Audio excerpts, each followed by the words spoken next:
संविधान व श्रीफळ देऊन त्याचे आत्मसमर्पण करून घ्यावे आणि त्याला पुढील आयुष्यासाठी शुभेच्छा द्याव्यात।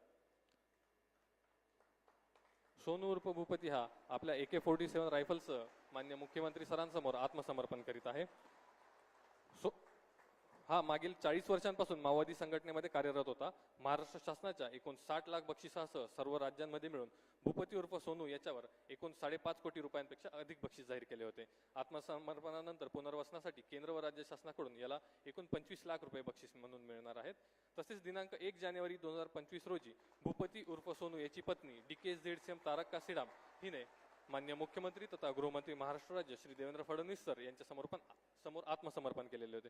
मान्य मुख्यमंत्री तथा गृहमंत्री महाराष्ट्र राज्य श्री देवेंद्र फडणवीस सर यांच्या प्रयत्नांमुळेच इतक्या मोठ्या प्रमाणावर मार्ग भरकटलेले माओवादी सदस्य आत्मसमर्पण करून ते लोकशाहीच्या मुख्य प्रवाहामध्ये सामील होत आहेत व त्यांचे जीवन सुखकर होत आहे। याबद्दल आजच्या या कार्यक्रम प्रसंगी सोनू उर्फ भूपती याची पत्नी तारक्का सीडाम यांच्याकडून मान्य मुख्यमंत्री सरांना पुष्पगुच्छ देऊन त्यांचे आभार व्यक्त केले जात आहेत।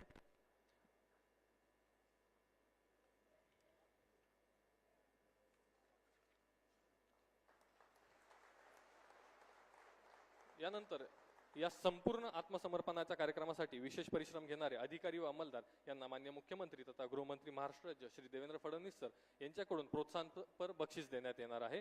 मी मान्य सरांना विनंती करतो की सरांनी आपल्या हस्ते या बक्षिसाचे वितरण करावे। यासाठी मी आमंत्रित करतो पोलीस अधीक्षक गडचिरोली श्री निलोत्पल सर, अपर पोलीस अधीक्षक अभियान श्री M रमेश सर, विशेष अभियान पथक प्राणहिताचे प्रभारी अधिकारी सपोनी राहुल देवडे, पार्टी कमांडर ऋषी विडपी यांना।